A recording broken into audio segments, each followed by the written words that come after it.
Hi, this is Lisa Loves to Crochet and Knit.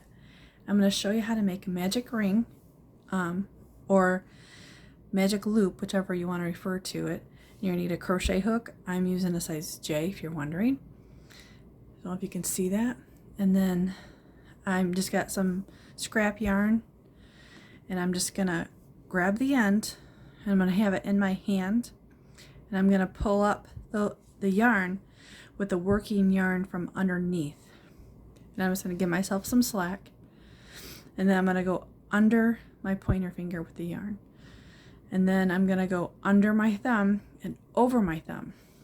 And I create this little, it looks kind of like a bow, so to speak.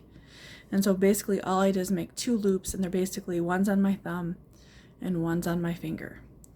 So I'm going to take the loop that's on my thumb, grab it at the crisscross point where the yarn is crisscrossed, and I'm going to pick it up over my thumb and lay it on my fingers, just the one. I'm going to pull that loop through that loop. Just going to pull it a little tighter. You're going to stick your hook in there, and there's your magic loop. And so to start it, you chain one, and then you can go around the magic loop like so for a single crochet. And so when you want to pull it, you just pull the end and it will tighten that loop. So that's one way of doing it. I'll do that again. Okay, so I have the end, pull it up through my hand like I'm, I don't know, pulling on a rope, I guess. And so I have the end on my right side, and then I go under my finger, and then I go pull it around to go under my thumb and then over my thumb, and it creates that bow again. So then I take this loop and I pull it off my thumb and lay it against one of the strands of the one that's on my finger, and I pull up a loop, and there's your magic ring.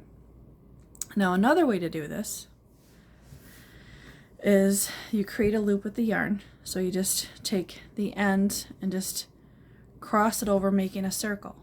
And so right here where this crisscross, where the yarn crosses, it's over each other.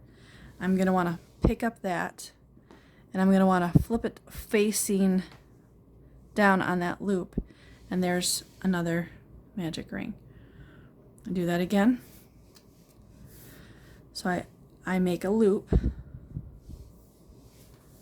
There's a loop, and then I'm going to, at the point where they cross over, I'm going to grab my finger and my thumb and flip it so it's face down, and then I pull that loop up, and there's your magic loop, or the beginning of a slip knot.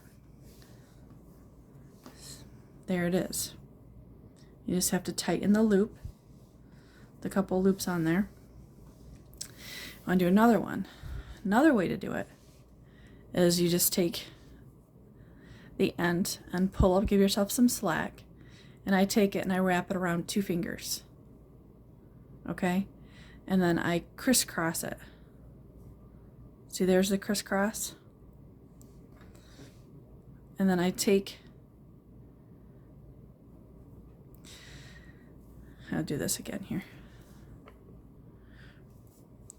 Alright, so I take the end and I pull it up around my two fingers, and then I cross it over. So there's a cross with the yarn. Do you see the cross? And then so I'm going to want to take the first one and I'm going to pull the one from the behind. Whoops. We can do that again here. So there's my cross. And I take the back one and I pull it through the front, and there's your magic loop. And then you just hold it open and you chain one, if I can hold on to it, and then you can do a half double, double, single, slip stitch, anything you want in that loop. And there you go. Thanks for watching.